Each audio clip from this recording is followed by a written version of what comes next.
আপনাদের সকলকে সংগ্রামী অভিনন্দন জানাই।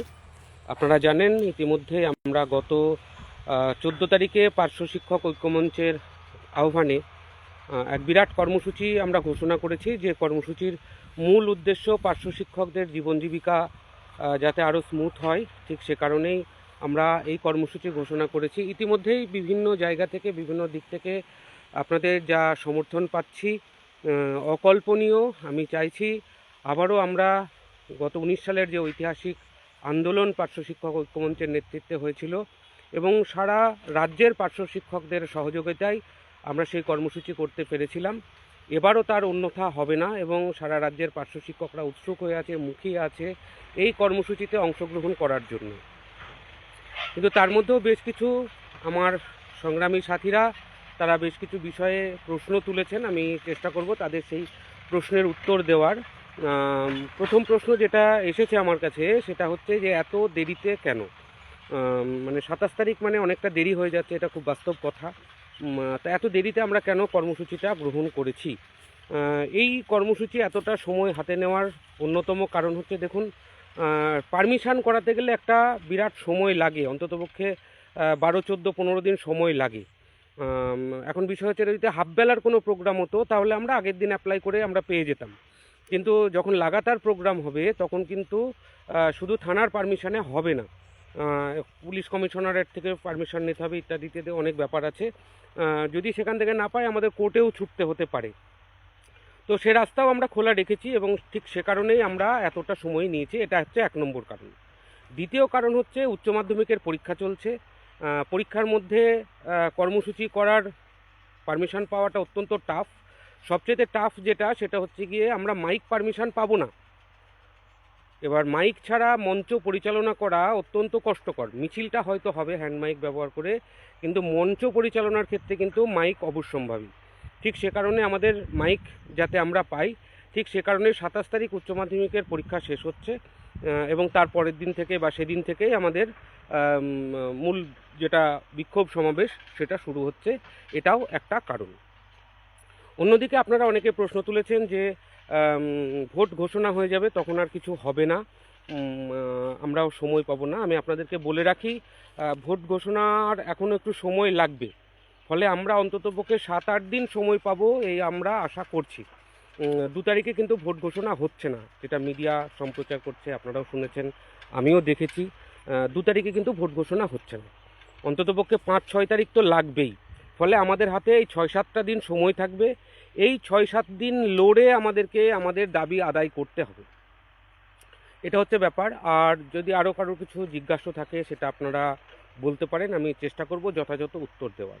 আমার উত্তরবঙ্গ এবং হচ্ছে পুরুলিয়া, অর্থাৎ দূর দূরান্তের যে জেলাগুলো যেখান থেকে আমাদের সাথীরা আসবে, সংগ্রামী সাথীরা আসবে, তাদের জন্য আমার একটা বার্তা থাকছে, সেটা হচ্ছে আপনারা এখনই কেউ টিকিট করবেন না।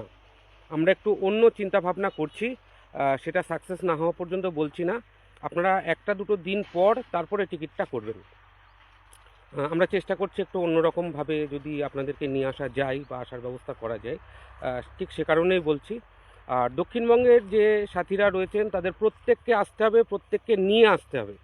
আপনার পাশের স্কুল, আপনার নিজের স্কুল, আপনার ব্লক, আপনার জেলায় যে সমস্ত নেতৃত্বরা এতদিন পর্যন্ত নেতৃত্ব দিয়েছেন, আমি তাদেরকে অনুরোধ করব আপনারা প্রত্যেকেই ব্লক স্তরে মিটিংগুলো আগে করুন।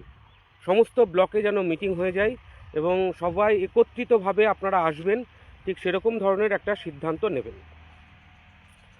নেক্সট যে বিষয়টা হচ্ছে, আমরা আপনাদেরকে আনন্দের সঙ্গে জানাচ্ছি, সেটা হচ্ছে আমরা আজকে একটা নতুন রাজ্য কমিটি ঘোষণা করব। নতুন এবং পুরাতনের সংমিশ্রণে আমরা একটা রাজ্য কমিটি গঠন করেছি।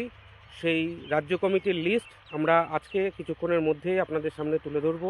আপনাদের আশীর্বাদ সহযোগিতায় এই কমিটি রাজ্যের 42,000 পার্শ্ব শিক্ষকদের জন্য লড়াই করবেন, তাদেরকে নেতৃত্ব দেবেন এবং তাদেরকে সঠিক পথে পরিচালনা করবেন, এই আশা রাখছি। আমি আপনাদের আশীর্বাদ, সহযোগিতা, ভালোবাসা এই কমিটির জন্য চাইছি। আমরা সমস্ত জেলার আহ্বায়ক আমরা স্থির করে ফেলেছি অলরেডি, সেটাও সম্ভব হলে আজকে রাত্রেবেলার মধ্যে আমরা আপনাদের সামনে জেলা আহ্বায়কদের লিস্ট আমরা তুলে ধরব। তাদেরকে সহযোগিতা করবেন, তাদেরকে সাথে নিয়ে আপনারা সিদ্ধান্ত নেবেন এবং এই কর্মসূচিতে আপনারা উপস্থিত হবেন। আমি সকলকে অনুরোধ করব, আমাদের হাতে 7-8 7-8টা দিন আমরা সময় পাবো। এই 7-8 দিনের মধ্যেই আমাদের কাজ হাসিল করতে হবে। অর্থাৎ সরকার যে 1000 টাকার ভিক্ষা দিয়ে আমাদেরকে অপমান করেছেন, আমাদেরকে থাপ্পড় মেরেছেন, সেই থাপ্পড় তাকেই উইথড্র করতে হবে এবং তার সিদ্ধান্ত পুনর্বিবেচনা করতে হবে। আমরা এটাই দাবি রাখব।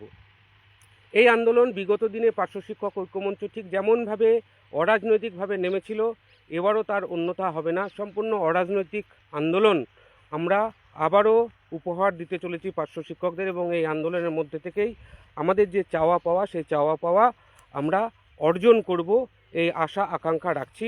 আমি আপনাদের সকলের সহযোগিতা, শুভকামনা চাইছি, এবং আবারও আমরা বিকাশ ভবনের সেই রাজপথ, বিকাশ ভবনের সেই ফুটপথ, যেটা আমাদের অত্যন্ত পরিচিত, আমাদের অত্যন্ত চেনা, অত্যন্ত জানা, সেই জায়গায় আমরা আবারও ভরিয়ে দেবো। আর এই আন্দোলন আমি আগেই বলেছি যে শুধুমাত্র পার্শ্ব শিক্ষকরাই উপস্থিত হবেন।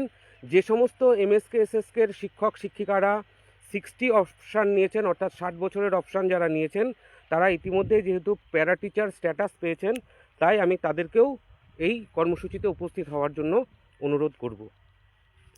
আমরা চাই শুধু পার্শ্ব শিক্ষক নেতৃত্বদের নিয়েই এই কর্মসূচি করতে, মানে জমায়েতটা করতে পার্শ্ব শিক্ষক সমস্ত নেতৃত্বদেরকে আমরা আহ্বান জানাচ্ছি, আবারও জানাবো।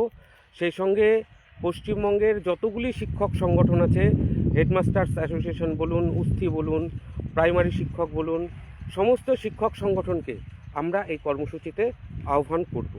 আমরা আরও একটা পদক্ষেপ নিচ্ছি, সেটা হচ্ছে পশ্চিমবঙ্গের সমস্ত রাজনৈতিক দল যারা রয়েছেন তাদেরকেও আমরা চিঠি করব 2-1 দিনের মধ্যেই, যে তাদের যে আসন্ন নির্বাচনকে কেন্দ্র করে যে নির্বাচনী ইস্তাহার প্রকাশ করবে, ম্যানিফেস্টো প্রকাশ করবে, সেই ম্যানিফেস্টোতে যাতে পার্শ্ব শিক্ষকদের দাবিকে সুস্পষ্টভাবে জায়গা দেওয়া হয়, ঠিক সে কারণে আমরা সমস্ত রাজনৈতিক দলকেই আমরা চিঠি করব। একটা কর্মসূচি আমরা আপাতত ফুলফিল করার টার্গেট নিয়েছি। এখন আমি সাধারণ পার্শ্ব শিক্ষক যারা রয়েছি, আমরা তাদের সকলকে অনুরোধ করব, আপনারা ইউনাইটেড হন। সমস্ত দ্বিধাদ্বন্দ্ব, কান পচানো কথা কিছু আপনারা শুনতে পাবেন। অনেক সারা বছরই আমার উপরে একটা রাজনৈতিক তকমা লাগানো থাকে। সমস্ত কিছু ধুয়ে মুছে, পেটটা চলছে না, সংসারটা চালাতে পারছি না, ঠিক সেই দিকটাকে মাথায় রেখে আপনারা এই কর্মসূচিতে দলে দলে যোগদান করবেন। একজন পার্শ্ব শিক্ষকও যেন বাড়িতে বসে না থাকে, সেদিকে আপনি প্রত্যেকে সমানভাবে নজর দেব। নজর দিয়ে আমরা কিন্তু বিরাট জমায়েত করে আমরা গভর্নমেন্টের যে ভিক্ষা দান, সেটার উইথড্র আমরা চাইব, এবং তার সিদ্ধান্তের পুনর্বিবেচনা যাতে হয় সেটা আমরা চাইব। একটা কথা মাথায় রাখবেন, আমরা যদি লড়তে পারি তাহলে পারে কিন্তু এখনও সময় আছে, এখনও সুযোগ আছে। লড়াইটা ঠিক লড়াইয়ের মতো যদি আমরা করতে পারি, মাননীয়ার কানে আমরা নিশ্চয়ই পৌঁছে দিতে পারবো। আর আমাদের সেটাই লক্ষ্য, আর সেই লক্ষ্যে আমরা এগিয়ে চলেছি। এই কর্মসূচিতে আপনারা নিজের কর্মসূচি মনে করবেন, আমার কর্মসূচি মনে করবেন, দেখবেন এই কর্মসূচি থেকে আমরা আমাদের দাবি আদায় করতে পারবো। এবং আমি এই কর্মসূচি যখন রূপায়ণ করব, আপনাদের যা পরামর্শ সেগুলো আপনারা অবশ্যই বিভিন্ন সামাজিক মাধ্যমে হোক, ফোনে হোক আমাকে জানাবেন। সেগুলো ইমপ্লিমেন্ট করার সম্পূর্ণ ব্যবস্থা থাকবে। আর এতদিন পর্যন্ত যারা যে সমস্ত সম্মানীয় শ্রদ্ধেয় নেতৃত্বরা আমাদেরকে বিভিন্নভাবে হেয় করেছেন, ছোট করেছেন, তাদের প্রতিও আমরা অত্যন্ত শ্রদ্ধাশীল, এবং তারাও এই কর্মসূচিতে যাতে যোগদান করে তার জন্য যা যা করা দরকার সেগুলো আমরা করব। আমাদের দিক থেকে কোনো বাধা থাকবে না, আমরা তাদেরকে সম্মান দিয়েই ডাকব। এবং আমি চাইব এই কর্মসূচি সম্মিলিত একটা সমাবেশ হবে, এবং সেখানে কোনো দ্বিধাদ্বন্দ্ব কোনো কিছু থাকবে না। এই প্রচেষ্টা আমাদের থাকবে, এবং আমরা সেই দিকেই অবিচল। আপনারা সকলেই আমাদের যে নতুন কমিটি কিছুক্ষণের মধ্যেই আমরা ঘোষণা করব, সেটাকে আপনারা সাপোর্ট করবেন, তাদের আশীর্বাদ করবেন, তারা যেন লড়ে আনতে পারে, তারা যেন পার্শ্ব শিক্ষকদের এই মুক্তি সংগ্রামে জয়ী হতে পারে এবং সঠিক পথের দিশা তারা দেখাতে পারে। সে বিষয়ে আমি আপনাদের কাছে আবেদন করছি। সকলে ভালো থাকবেন, সুস্থ থাকবেন। ধন্যবাদ। আপনাদের সুস্থ পরামর্শের অপেক্ষায় থাকলাম।